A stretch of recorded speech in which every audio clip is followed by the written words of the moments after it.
All right. Thank you everyone for joining today. This is our webinar on pricing tools going from Excel to SaaS. It's part of our webinar series that we launched this fall, and it's, I think, the fifth part of that with two more coming up. I think it's a really interesting one because we know from a lot of our clients that they still work with Excel tools. So I think it's quite interesting to see what new technology can deliver in the space of pricing. But as we will see, it will also touch on other questions in top-line optimization. Ingo, do you want to do a quick introduction? I think we prepared a short slide, and then I'll hand it back over to you. Yeah, so welcome everyone. This is going to be the last webinar of this year. So very excited. I think interesting topic. My name is Ingo, co-founder of Buynomics, and I'm here together with Paul to lead you through this to this webinar. If you have any questions, please write them into the comments and into the chat, and we will answer them at the end of the webinar. Perfect. And I'm Paul. I'm head of sales at Buynomics. Used to work in consulting, so I know some of the challenges of working with Excel. And I will be leading you through the introduction and also tell a bit about Buynomics at the end. So I'll hand it back over to you, Ingo. And I think we're going to start with the history of pricing tools. Yeah, so you put in all these early dates. Don't have too much to say on the ancient history of pricing. We'll do that in the next version of this webinar. I think more interesting for us is the more recent history of pricing, the Excel part, which is around since somewhere around the 80s. And I think I would say predominantly with of course with some earlier exceptions, but the start of pricing SaaS solutions is mostly focused in the previous decade, so in the 2010s and later onward. And we're seeing, of course, we are a bit biased in this because we're also now have joined the race and the game, more action in the past years. And I think pricing, and we certainly hope that pricing will move much more towards the SaaS side. And we will go in this webinar a bit through the advantages of and the reasons why we think that this has to be the next step in pricing.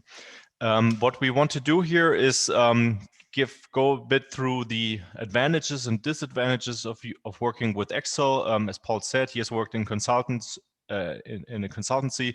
So have I, and we know the Excel side of pricing, and we're now also very familiar with the SaaS side of pricing, and we just want to share some of our insights and some of our thoughts on the differences, the benefits and disadvantages of both areas, and where we expect it to go. And we also want to show with the simple pricing examples the differences in an Excel solution and a SaaS solution. All right, I think the context is very clear in which we live. We last week, actually, in our previous webinar, we already talked about data and pricing, and I think it's very fair to say that we're living in a very data-rich world, and data are increasing very, very rapidly. So we have, in particular in pricing, we have a lot of data on products. We know the product details very well. We have enormous amount typically on sales, transaction data, request data from websites. If you're in an online shop, we have enormous amount of data on competitors, how they change their prices. If they do it dynamically, we have very quick changes in competitor prices, and we might react to these. So we live in a very data-rich world, but in many cases, and I've seen this extensively in consulting, even in situations where you wouldn't expect it from the outside, that a lot of this data still flows into an Excel sheet in the end, with all the difficulties that might bring. Just to name a few examples that we have seen, Paul and I, in the past are, for example, in automotive, that even with very large decisions, so pricing a new car, a new model, This is often still done in Excel. You have different data sources, different studies that you consider. You have conducted expensive conjoint analyses, but in the end, the decision and the modeling and the sensitivity analysis are typically, in many cases, and I've seen this with many manufacturers, done in an Excel sheet with all the limitations that brings. Having, for example, static price elasticities that are not a good reflection of what actually happens in the market. And these are big decisions, right? If you increase or decrease the price of a vehicle by 1 to 3%, this has enormous effects on profitability in the end. So, but this is still going on. Other examples include, for example, consumer goods, something like a pack price architecture, what products to include, how to price different products, or how to assess elasticities. These exercises are very, very frequently still performed in an Excel environment where people work with very simple elasticity models like the one that we will show in a minute. And this is in many cases, particularly in something like a promotion, massively inaccurate, particularly when you have larger price changes and with that larger reactions in demand. So, and the same in telecom. I think the message is the same, and we see this across the world. And I think that's something that as a field for everyone working in SaaS pricing, that's something to tackle. And I would be very surprised if pricing is the one field that cannot be fully digitized and people will still use Excel in 20 years. That would be very, very unexpected, particularly because pricing is by nature something that's easily digitizable, and with that also easy to put into a SaaS environment, because you have almost all the inputs that you have are numbers. Your output, the price, is a number. So this should be put also in a SaaS environment in the end. What is some of the reasons why people work with Excel? I think the most obvious one is flexibility and the way that Excel is very easy to use. So you are in a situation where everyone has access to Excel, can work with it, and it's very easy to set up a simple model. And to set up a simple model that you can work with, and it's also very flexible. So if you want to add a new KPI to your model, that's very easily done. If you want to do, for example, the same in a SaaS solution, you have to, and if you want to add something that's not in the solution yet, you typically would have to ask the company that provides the software and maybe hope to get them to include something in the solution. Whereas in Excel, it's easy to add an extra column that then solves this problem. So it's very flexible. It's typically it's cheap. Everyone has access to it, and it's I would say for some cases, it's also fairly robust. So, for example, when you're conducting a business case where you, for example, you're dealing with spare parts pricing, you have thousands of products, and you say, okay, on average, we have an elasticity of minus 1.5. We increase prices by 2%, and then this is the outcome. And the average might be okay across the portfolio, but the Excel doesn't tell you how much you should increase each product or decrease each product in price. That's something else. So, but for looking at averages and conducting rough business cases, I think Excel is a legitimate tool, and certainly has also a role to play here in pricing. What are some of the limitations of Excel? I think some of these are very obvious. So it's typically not integrated. So if you're living in the data-rich world that we outlined in the beginning, then it's very difficult to integrate Excel in this world where you have automatic updates and things that go along with it. It's also difficult to properly scale a solution in Excel. For example, if you have what I mentioned before, spare parts pricing with millions of products, or you're a retailer with millions of products, then it can, of course, be very difficult to manage that in Excel. Having said that, and also in my previous life in consulting, we were actually able to build very large models also that are able to price 1 million products. So that's doable, but there are obvious limitations to that. I think one of the key limitations of Excel, and that's also was one of the reasons why we built Buynomics, is that it's Excel. It's very, very difficult to build a proper model of customer behavior in an Excel environment. So having a model like the one that we use at Buynomics to model customer preferences, to model customer choices between different products, that you cannot get into an Excel environment, because Excel doesn't have the proper statistical tools and methods available. You can build handmade some of them yourself, but there are enormous limitations. When we thought about starting Buynomics, we built a first example in Excel, but very quickly saw that that it's very, very limited, and you cannot build a reasonable model of customer behavior in Excel. And what problems that leads to, we will look at in the example that we show in a minute.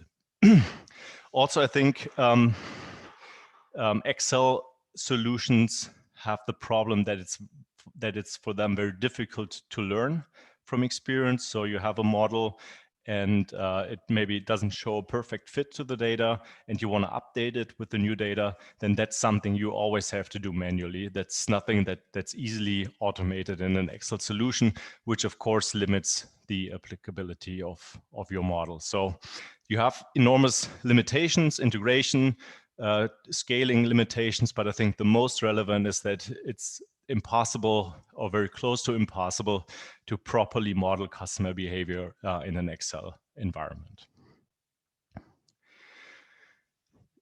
Based on these limitations, I think a number of SaaS solutions have evolved over the past years. And I think it's probably possible to say there's a first wave of solutions that were built because of the limitations of the Excel environment, and we're now also moving to a second wave of innovation. So the first, and I think most obvious examples where a SaaS solution delivers value are areas like competitor price research, where you look at or you have an automatic a crawler, for example, that searches for competitor prices. That's, I think, an obvious area where you have reason to use a SaaS solution rather than an Excel, because Excel can't do that. And another obvious one is that builds on the limitation of Excel to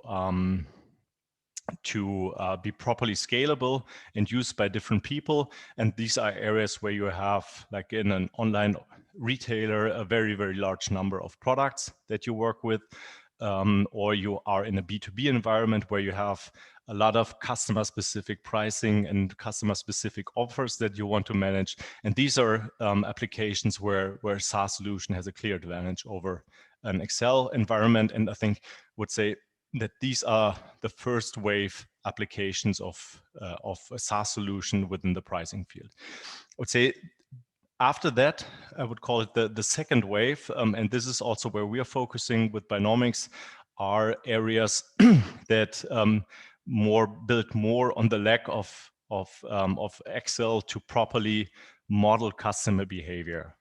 So applications that help customers optimize their promotions using a very exact prediction or an exact replication of real customer behavior, of how customers react to promotions, also considering behavioral aspects. Also applications where you have a solution that allows customers to optimize their products and assess innovations.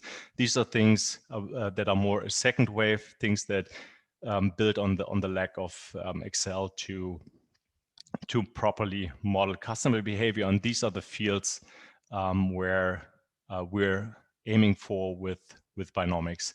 So, and to highlight these differences, I want to show a very simple comparison. So one pricing challenge that we solve in Excel, and then we solve it using our solutions.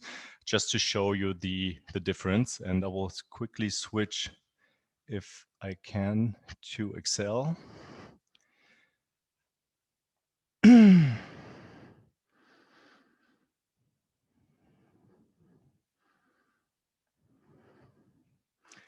So I hope you can see my screen now. So this is a very simple case, one that we've already used in previous webinars. So we have a small market. So we're selling peanuts in different sizes, 1 kilo to 250 grams. We have 2 competitors selling nuts. Competitor A, 1,000 gram and 500 gram. Competitor B, only a 1,000 gram package. And we have current prices. Here we know our costs, we don't know our competitor costs, and we know from market research that we have a price elasticity here of 2.0, but it could be anything. But 2.0 is the elasticity that we work with. And I think also this is a very simple example. It's very close to the modeling that's done by many people in Excel, and it's also very close to the modeling that many SaaS solutions use. So they estimate a price elasticity and then use that price elasticity to optimize the prices. And the way we've done it here is that we have current units with the old prices based on that revenue, profit, margins. I think these calculations are all very straightforward. And then we have, sorry, -2. We have an optimal target margin when we're aiming for profit maximization. And what we use here in this simple model is the fact that in the optimum, elasticity times margin is -1 in the optimum. So we're aiming for a margin of 50%. So this is one algorithm that aims for an optimal optimal profit, but there are some variations in the algorithm that can be used. But this is, I think, one of the better ones. And based on this, we have new target prices, 18 euros for this first product, 12 for the next, and so on. And then using the elasticity, we have the expected units here. And with that, the units, we also have expected revenues, expected profits. And in this case, we would expect a profit increase of 3.3%. So it's a decent profit increase, not too much, but something that's, I would say also, and this is based on a real example, something that's realistic. What's important to say about these Excel models is that we optimize each product independently. So we're looking for each product, what's the optimal price of this product, and we completely ignore interdependencies. So if, for example, the 500 gram is increased or decreased, this of course in reality affects the 270, the 250 and the 750. But with working with price elasticities, these interdependencies are very, very difficult to capture in a general model. And so that's why we're not using them in this example, but also having seen actual pricing tools in Excel and also in other SaaS solutions, this is not unrealistic. So this is actually how these tools are very, very often used. And this is the result you get. So let's look at the same thing in a solution that properly models customer behavior. So this is our tool. If you haven't seen it, please check it out. And we're using it just here to highlight the example. So we have here the same products, our own brand with 4 different sizes, competitor A and competitor B, the same cost data, and also the same status quo prices. And now we go look at in the simulation what customers we have here, virtual customers in the background, and we use them to model the demand reaction after a price change. And what this allows us to do is let's look at one example. So we increase the price of this first product by 20 cents, about 1%. We see that we lose units with this product, but because this is a little bit more expensive and which makes the other products relatively a bit more attractive, we see that some of the customers that we lose here would go to different products, some to our own products and also some to a competitor product. So this allows us to properly evaluate the interdependencies between the products, something that's I've never seen in Excel done properly, but it's possible to do this in a SaaS environment where you have the proper statistical tools in the background to actually model these interdependencies correctly, and this allows us to get a much more realistic assessment of the market. And it's also very easy here to just go for the profit maximum prices. And we see that here we find a model that on the one hand promises 7% uplift, but what is much more important is, of course, how close are these models to reality? And we compared these in this example with what happens in reality, and these are the results. So